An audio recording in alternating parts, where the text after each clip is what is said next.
Jake Morrison stood on the bridge of the stellar dawn and watched the stars through the big window. He had been a commander in the Galactic Federation for 5 years now. The year was 2387, and humans had been part of the Federation for almost 50 years. Jake never thought he would see something like this happen. The ship was moving fast through space toward the Zephyrian home world. Jake had received an urgent message 3 days ago.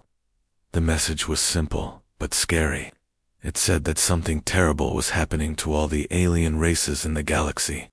They were getting sick and dying in ways no one had ever seen before. Dr. Lisa Grant walked up to Jake on the bridge. She was the best human scientist on the ship. Her job was to study alien life forms and how they worked. She looked worried and tired. She had not slept much in the past few days. "Jake, I need to show you something," Lisa said. Her voice was quiet but serious. "I have been looking at the data from 12 different worlds. What I found is not good." Jake turned away from the window and looked at Lisa. "Tell me what you found." Lisa held up a small device that showed pictures and numbers. "Every alien race is getting the same sickness. The Zephyrians call it void decay. Their bodies are breaking down at the basic level. Their genes are falling apart. But that is not the worst part." "What is the worst part?" Jake asked. "They cannot have children anymore. The sickness makes them unable to create new life. If this keeps going, every alien race in the galaxy will be gone in 3 generations, maybe less." Jake felt cold inside his chest. The Galactic Federation had over 300 different alien races. Some were very old and wise, like the Zephyrians, who were made of living crystal. Others were strange and beautiful, like the Vortani, who could read minds. Then there were the Luminari, who were made of pure energy and light. "How many worlds are affected?" Jake asked. "All of them," Lisa said. "Every single alien race we have tested shows signs of void decay. The sickness started about 6 months ago. At first, only a few aliens got sick. Now it is spreading everywhere very fast." The ship's communication system made a sound. A voice came through the speakers. It was Captain Ben Rodriguez. He was the highest-ranking human in this part of space. "All crew members report to the main meeting room. We have just received new orders from Federation Command." Jake and Lisa walked through the ship's halls to the meeting room. Other crew members were already there. Some were human, but most were aliens from different worlds. Jake could see that the alien crew members looked scared and sad. Captain Ben Rodriguez stood at the front of the room. He was a tall man with dark hair and serious eyes. He had been fighting in space for 20 years. "I will be direct with you," Ben said. "The situation is worse than we thought. The Zephyrian Council has asked for our help. Their greatest scientists cannot find a cure for void decay.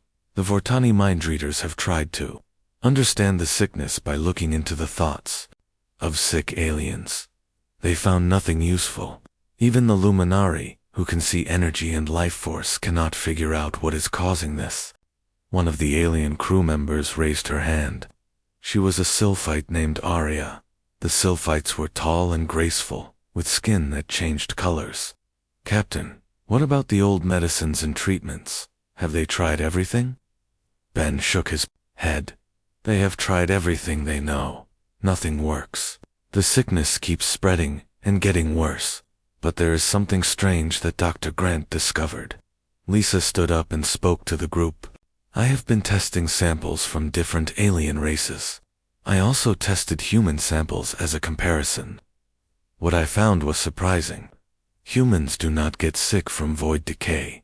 Not only that, but human genetic material seems to fight against the sickness." The room became very quiet. Everyone was thinking about what this meant. "Are you saying humans are immune?" asked another crew member. "Yes," Lisa said, "but it is more than just being immune. When I put human genetic material near infected alien cells, the sickness starts to go away. Human genes seem to heal the damage that void decay causes." Jake felt strange hearing this news. Humans were the newest members of the Galactic Federation. Most alien races were thousands of years older than humanity. They had technology and knowledge that humans were still learning about. How could humans be the answer to a problem that the smartest aliens could not solve? Ben continued talking. We are going to the Zephyrian homeworld first. Then we will visit other affected planets. Our job is to collect more data and see if Dr. Grant's discovery is correct. If humans really can help fight this sickness, then we need to find out how to use this ability. The meeting ended, and everyone went back to their jobs. Jake stayed on the bridge and looked out at the stars again. He thought about all the alien races he had met over the years. The wise Zephyrians, who taught him about the history of the galaxy. The kind Vortani, who helped him understand his own thoughts and feelings. The amazing Luminari, who showed him how energy and matter were connected. All of these incredible beings might disappear forever. And somehow, humans might be the only ones who could save them. Jake did not understand how this was possible, but he knew they had to try. The stellar dawn continued moving through space toward their first destination. In a few hours, they would reach the Zephyrian homeworld and see the effects of void decay with their own eyes. Jake hoped that Lisa was right about humans being able to help. The future of the entire galaxy might depend on it. The stellar dawn arrived at the Zephyrian homeworld called Christos. Jake had been to this planet before, but it looked very different now. The crystal cities that usually glowed with bright colors were dim and gray. Many of the beautiful crystal towers were cracked or broken. Captain Ben Rodriguez led a team down to the planet's surface. Jake and Dr. Lisa Grant went with him. They also brought medical equipment in sample containers. The Zephyrian leader named Elder Zenthara met them at the landing platform. Elder Zenthara was very old, even by Zephyrian standards.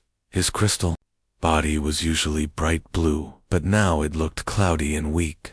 When he moved, small pieces of crystal fell from his arms and legs. "Welcome, friends from Earth," Elder Zenthara said. His voice sounded like music, but it was much quieter than before. "I am grateful that you came to help us. Our situation grows worse each day." Lisa opened her medical scanner and pointed it at Elder Zenthara. The numbers on the screen made her face look worried. "Elder, how long have you been sick?" "The void decay started in my body 2 months ago," he replied. "I am one of the lucky ones. Many of our people have already returned to the crystal core of our planet. They could not fight the sickness anymore." Ben asked, "How many Zephyrians have died?" "Over 1 million, Elder Zenthara said sadly, "and no new children have been born in 4 months. Our crystal nurseries are empty and silent." The team followed Elder Zenthara through the crystal city. Everywhere they looked, they saw 6 Zephyrians. Some were lying on crystal beds, unable to move. Others were trying to work, but their bodies were falling apart. Young Zephyrians who should have been bright and strong looked old and tired. They arrived at a large crystal building that served as the main research center. Inside, dozens of Zephyrian scientists were working on finding a cure. They had machines that Jake had never seen before. The scientists were testing different medicines and treatments, but nothing was working. Dr. Lisa Grant asked to see their research data. The lead scientist named Crystal showed her holographic displays full of information. Lisa studied the data for an hour, while Jake and Ben waited. "This is incredible work," Lisa finally said. "But I can see why you have not found a cure. Void decay attacks the basic building blocks of life. It changes the genetic code in ways that should be impossible. We have tried everything," Crystal said. "Our best minds have worked day and night. We even asked the Luminari to examine our life energy. They said our energy patterns are being erased, like someone is deleting us from existence." Lisa connected her human scanner to the Zephyrian computers. She started running tests on Zephyrian genetic samples, mixed with human genetic material. The results appeared on the holographic screen. Everyone in the room became very quiet. The human genetic material was not just stopping void decay, it was actually repairing the damage and making the Zephyrian genes stronger than before. How is this possible? Crystal asked. Human genetics are so different from ours. Your people are made of soft organic matter. We are living, Crystal. How can your genes help us? Before Lisa could answer, Elder Zenthera made a strange sound. It was like crystal bells ringing, but with a sad tone. There is something I must show you. Please follow me to the archive of ancient knowledge. They walked deeper into the crystal city until they reached the oldest part. Here the crystals were different colors and much older. Elder Zenthera led them into a building that looked like it had been grown instead of built. Inside the building were thousands of crystal tablets covered with strange writing. The writing glowed with soft light and seemed to move on the tablets. These tablets are from the architects, Elder Zenthera explained. They were the first intelligent race in our galaxy. They disappeared millions of years ago, but they left behind these messages.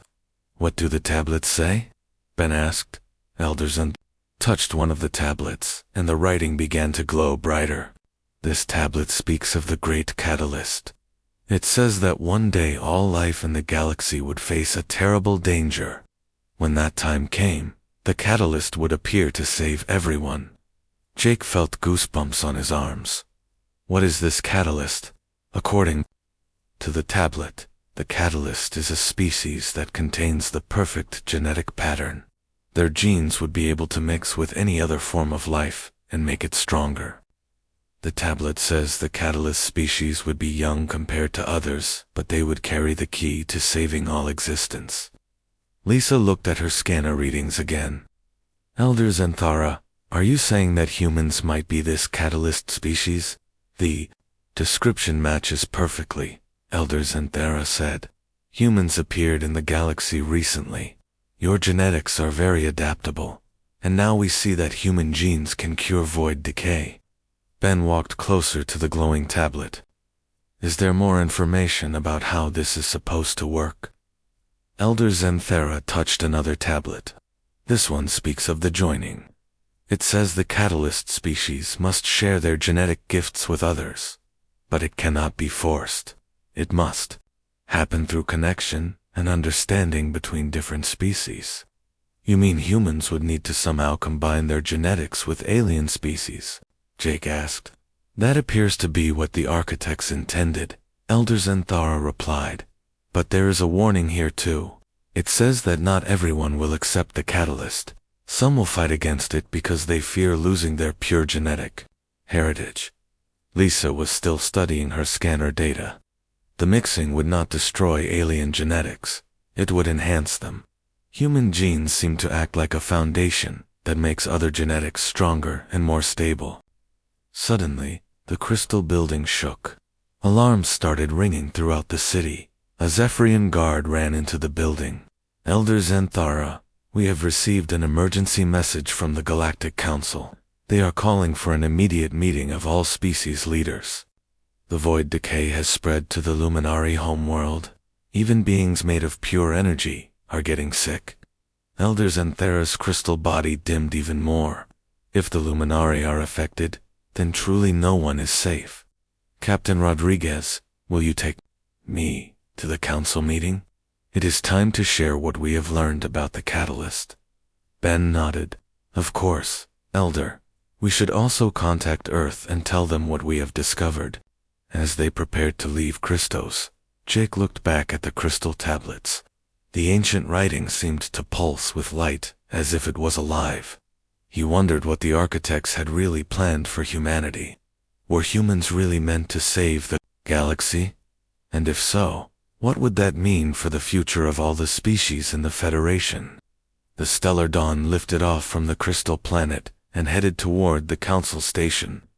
Jake knew that everything was about to change for humans and aliens alike. The Galactic Council Station was the largest structure Jake had ever seen. It was built in the shape of a giant ring that spun slowly in space. Representatives from all the major alien species lived and worked there. But as the stellar dawn approached the station, Jake could see that something was wrong. Many sections of the station were dark. Ships from different worlds were leaving instead of arriving. The normal busy traffic around the station had almost stopped. Captain Ben Rodriguez received a message from the station commander. Captain, please dock at Bay 7. The emergency council meeting will begin in 2 hours. All human representatives are requested to attend. Jake, Ben, and Dr. Lisa Grant prepared to leave their ship. Elder Xanthara came with them, even though his crystal body was getting weaker. As they walked through the station halls, they saw many sick aliens. Some were being carried on medical beds. Others were trying to work, but could barely stand up. The council chamber was enormous. It had seats for representatives from over 300 species. But today, many seats were empty. The species that were there looked scared and desperate. At the center of the chamber stood a tall alien with gray skin and red eyes. Jake recognized him as General Karthok of the Brutalian Empire. The Brutalians were a warrior race that believed in strength and genetic purity above everything else. Fellow beings of the galaxy, General Karthok said in a loud voice, we face the greatest threat in galactic history, but I will not accept the solution that some are suggesting. A Vortani representative named Council Leader Zerlin stood up. The Vortani were graceful beings with blue skin who could read thoughts. General Karthok, what solution do you speak of? The humans claim they can save us. General Karthok replied. They say we must mix our genetics with theirs. This is not salvation. This is the end of our pure bloodlines. We would become half-breeds instead of the proud species our ancestors created. Elder Xanthara slowly stood up from his crystal seat. General, with respect, our ancestors will mean nothing if we are all dead. The human genetic pattern can heal the void decay. I have seen the proof. Proof created by humans, General Karthok said angrily. How do we know this plague was not caused by humans in the first place? They arrive in our galaxy, and suddenly we all get sick. Then they offer to save us, but only if we accept their inferior genetics. Dr. Lisa Grant asked permission to speak. She stood up and addressed the council. I understand your concerns, General Karthok, but humans are also affected by this situation. We want to help because we are all part of the same galactic community. Humans are not affected, General Karthok said. You are immune while we suffer. This proves you are behind the plague. Council Leader Zerlin used her telepathic abilities to sense Lisa's thoughts. General, I can read the human's mind. She speaks the truth. Humans did not create this plague. They are as surprised by their immunity as we are. A Luminari representative named Lightbringer Aura appeared in the chamber.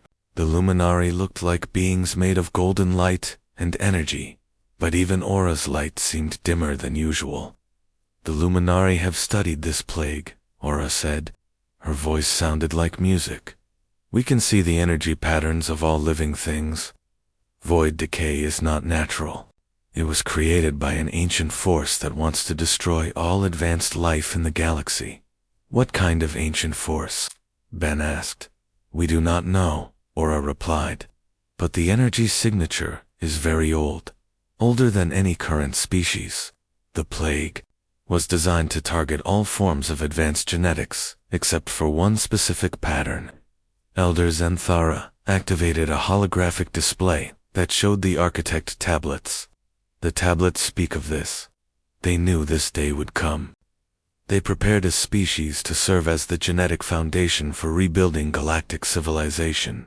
General Karthok slammed his fist on his chair. I will not accept this. The Brutalian Empire has never mixed our blood with inferior species. We will find our own cure. General, your people are dying. Council Leader Zerlin said sadly. I have read the reports from your home world. 70% of Brutalians now carry void decay. Then we will die as pure Brutalians, rather than live as mongrels. General Karthok declared, but not all the aliens agreed with General Karthok. A Sylphite representative named Gracewing stood up. The Sylphites were known for their wisdom and long lives.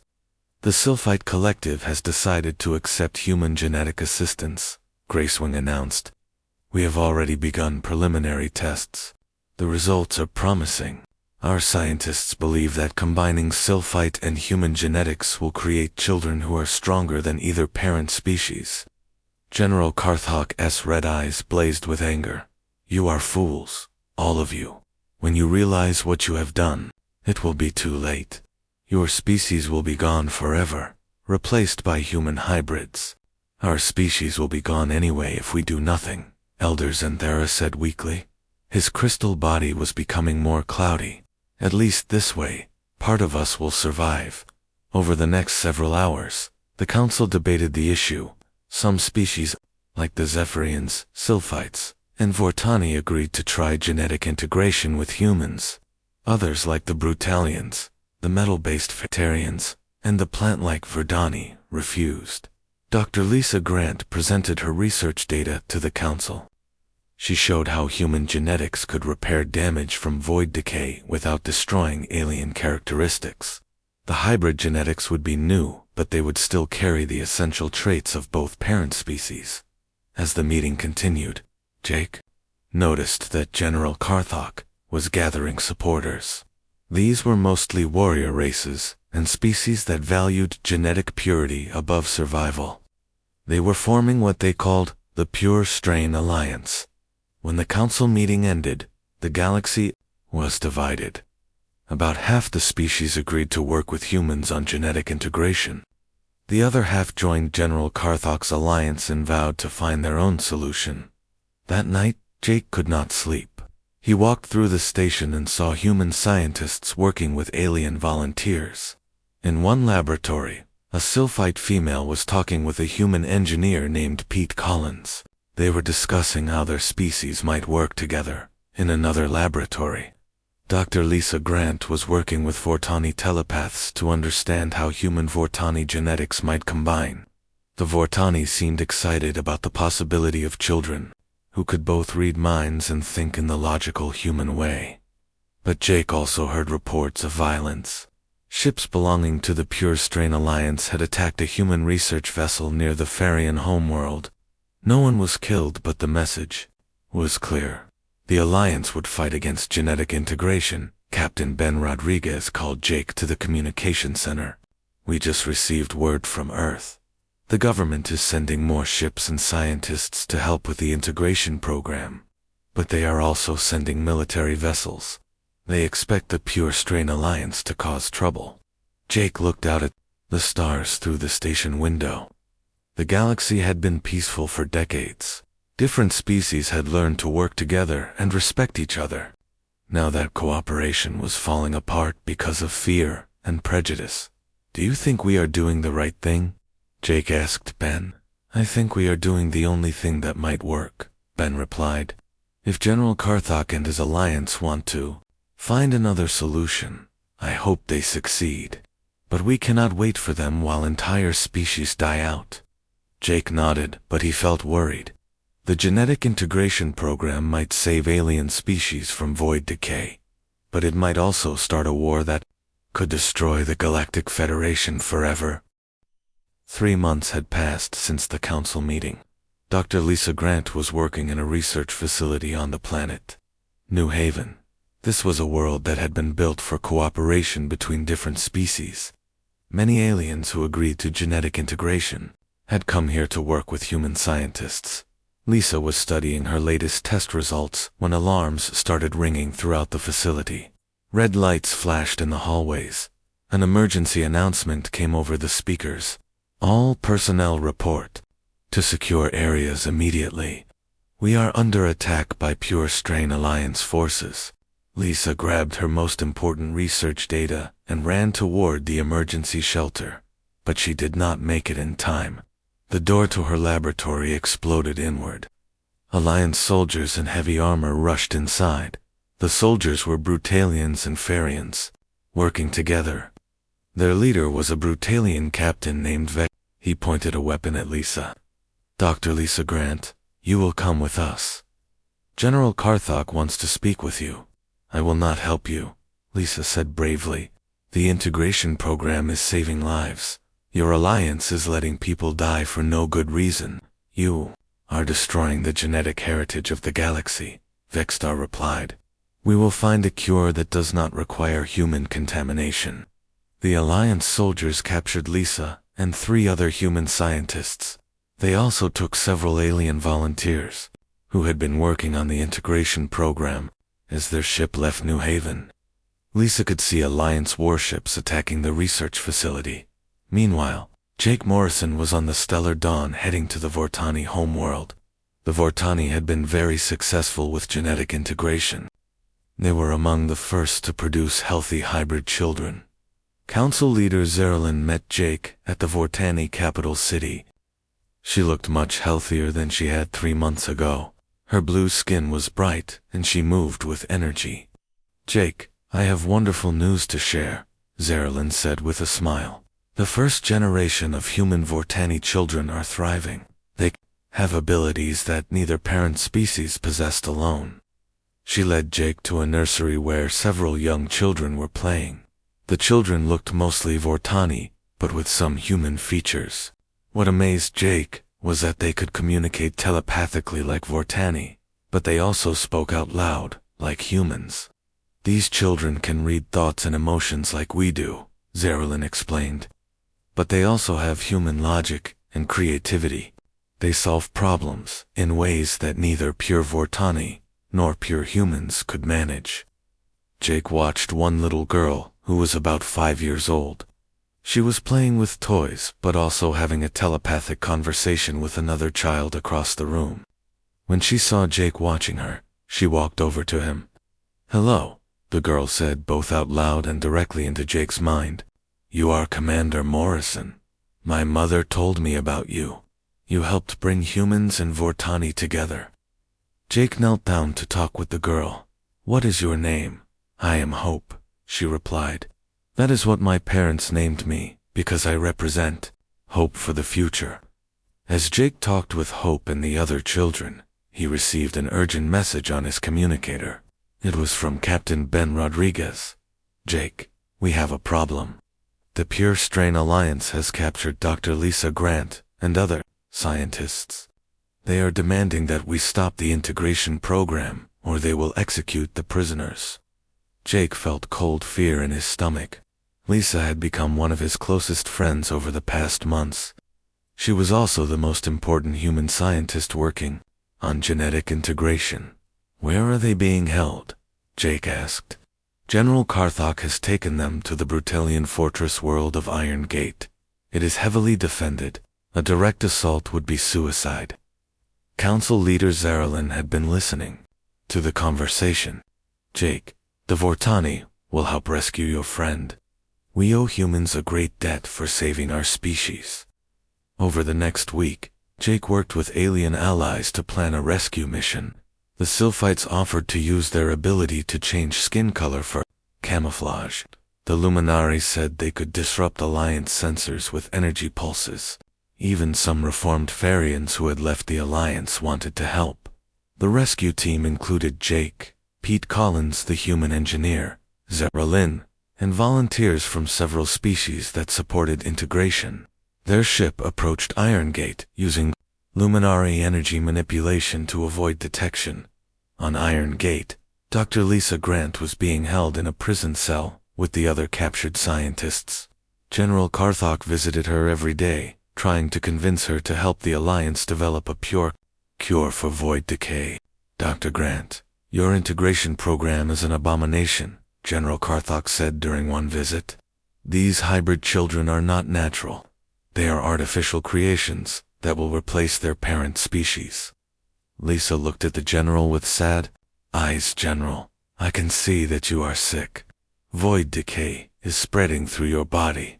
Why do you choose death over accepting help? Because some things are more important than life, General Karthok replied. The genetic purity of our species is sacred.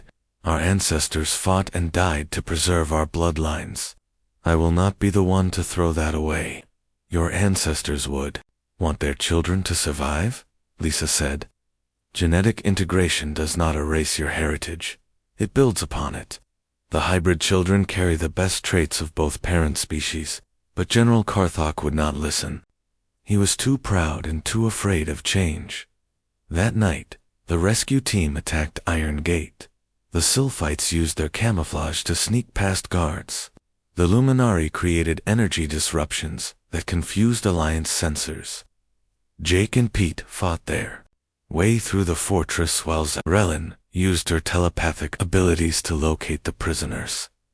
The rescue was successful, but there was fighting throughout the fortress. During the battle, General Karthok was badly injured. As Jake carried Lisa to safety, he saw the general lying on the ground. Void decay had spread so far through his body that he was dying. Dr. Lisa Grant stopped running and knelt beside General Karthok. "General, let me help you. I have a treatment that can stop void decay even in advanced cases." "No," General Karthok whispered. "I will not accept human genetics." "Please," Lisa said with tears in her eyes. "You do not have to die. For your beliefs, let me save your life." General Karthok looked at Lisa for a long moment. He could see the genuine caring in her face. She really wanted to help him, even though he had been her enemy. "Why?" he asked. "Why do you want to save someone who has tried to destroy your work?" "Because that is what humans do," Lisa replied. "We help others even when they have hurt us. That is why our genetics can heal. We carry the ability to love and forgive." General Karthok closed his eyes. His breathing was getting weaker. "If I accept your treatment, what will happen to me?" "You will live," Lisa said. "You will still be Brutalian, but you will also carry human genetic markers that will make you stronger and healthier than you have ever been." The general was quiet for several minutes. Around them, the sounds of fighting were getting farther away. Finally, he opened his eyes and looked at Lisa. "Save me," he whispered. Dr. Lisa Grant quickly prepared a genetic therapy treatment. As she worked, Jake realized that this moment would change everything. If the leader of the Pure Strain Alliance accepted human genetics, then the war between the Alliance and the Federation might finally end. 6 months later, Jake Morrison stood in the Gardens of New Unity. This was the new capital world of the Galactic Federation. The planet had been designed as a home for all the hybrid children who were being born across the galaxy. Jake was no longer just a commander.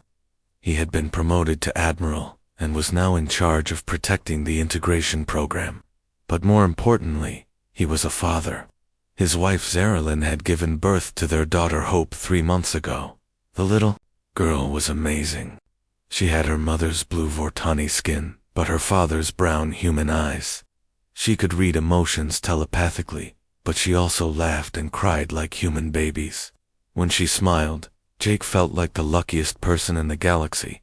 Dr. Lisa Grant walked through the gardens carrying her own baby son. She had married a Zephyrian scientist named Kryval after the war ended. Their son looked like a small crystal sculpture, but he was warm to touch like a human child. "Jake, the latest reports from across the galaxy are incredible," Lisa said. "Over 200 species have now joined the integration program. The hybrid children are healthy and strong. Some of them have abilities that we never imagined possible." Jake nodded while watching Hope play with other hybrid children. There was a human Luminari boy who could turn his body into light energy. A human Sylphite girl could change her appearance and live for hundreds of years. A human Farian child had skin that was both metal and flesh. "What about the former Alliance worlds?" Jake asked. "Most of them have joined us now," Lisa replied. "General Karthok has become one of our strongest supporters. After his genetic therapy worked, many other Brutalians decided to try integration. The Brutalian human hybrids are incredibly strong and brave." Jake smiled when he thought about General Karthok. The former enemy leader had completely changed after Dr. Lisa Grant saved his life. He now worked to convince other reluctant species to accept genetic integration. Captain Ben Rodriguez approached them, carrying a datapad. He was now governor of New Unity and responsible for managing the planet's growing population. "Jake, we just received a message from the Deep Space Exploration Fleet," Ben said. "They found something incredible near the galactic core." "What did they find?" Lisa asked. "Architect ruins," Ben replied. "But these are not just tablets or buildings. They found an entire architect city that has been preserved for millions of years, and there is someone still alive there." Jake felt excited and nervous. Someone alive, an actual architect. "The message was not clear," Ben said, "but the exploration team says they made contact with an ancient intelligence. It wants to speak with representatives from the human species and the hybrid children." 3 weeks later, Jake found himself on a deep space vessel heading toward the galactic core. He brought Lisa, General Karthok, and several hybrid children, including his daughter, Hope, who was now old enough to travel safely. The architect city was beyond anything Jake had ever imagined. It was built inside a hollow moon and stretched for thousands of miles in all directions. The architecture seemed to be made of both matter and energy. Buildings floated in the air without any visible support. At the center of the city was a vast, crystal chamber. Inside the chamber was a being that looked like it was made of pure thought and starlight. When it spoke, its voice echoed in everyone's mind at the same time. "Welcome, children of the Catalyst," the architect said. "I am the last guardian of this galaxy. I have waited for millions of years to see if our plan would succeed." Hope, even though she was just a baby, seemed to understand what the guardian was saying. She reached out her tiny hands toward the ancient being. "You created humans to be the genetic foundation for galactic civilization," Lisa said. "But why? What was the purpose? This galaxy has experienced the void decay cycle many times before," the guardian explained. "Every few million years, an ancient enemy sends this plague to destroy advanced life. Previous civilizations always died because they could not adapt quickly enough." General Karthok stepped forward. "But humans were designed to be adaptable." "Yes," the guardian said. "Human genetics contain the basic patterns that can combine with any form of life. They are the universal donor species. When the time of crisis came, they would save all the others." Jake looked around at the hybrid children who had come with them. They represented the future of galactic civilization. Each one carried the heritage of their alien parent species, but also the adaptability and resilience of humanity. "What happens now?" Jake asked. "Now the galaxy evolves beyond what even we architects imagined," the guardian replied. "These hybrid children are not just a mixture of two species. They represent something entirely new. They have capabilities that will allow them to face challenges that destroyed previous galactic civilizations." The Guardians showed them holographic images of the galaxy's future. They saw hybrid children growing up to become explorers, scientists, artists, and leaders. They saw new technologies being developed that combined human creativity with alien knowledge. They saw a galactic civilization that was stronger and more unified than ever before. "The void decay was the last test," the Guardian said. "By working together instead of fighting each other, your species have proven that they are ready for the next stage of evolution." 1 year later, Jake stood in the same gardens on New Unity. But now the planet was home to millions of hybrid families. Children played together, speaking dozens of different languages and communicating through telepathy, light signals, and emotional connections. Hope was walking now and could say simple words in both human language and Vortani thought speech. She played with friends who came from every possible combination of human and alien genetics. To her, this diversity was completely normal. Dr. Lisa Grant had established the Galactic Institute for Evolutionary Studies. Scientists from across the galaxy came to New Unity to study how the integration program was creating new possibilities for life itself. General Karthok had become the head of planetary security. His Brutalian human hybrid strength was legendary. But more importantly, he used his influence to help other former Alliance members accept the changes happening in the galaxy. As Jake watched the children play, he thought about the ancient architect. Tablets that had predicted all of this. The tablets spoke of a time when the galaxy would transcend its limitations and become something greater than the sum of its parts. The children, laughing, in the gardens were proof that this transcendence was already happening. They were not just human or just alien. They were something new and wonderful that carried the best hopes of all their ancestors. Hope ran up to Jake and hugged his leg. "Papa, look," she said, pointing at the sky. Above them, ships from hundreds of different worlds were arriving at New Unity. They brought new families who wanted to be part of the growing galactic community. "What do you see, Hope?" Jake asked his daughter. "I see the future," she replied in her mixture of spoken words and telepathic images. "I see all of us together, making something beautiful." Jake picked up his daughter and held her close. The galaxy had faced extinction and found salvation through cooperation and love. The future belonged to children like Hope, who would carry that lesson to the stars.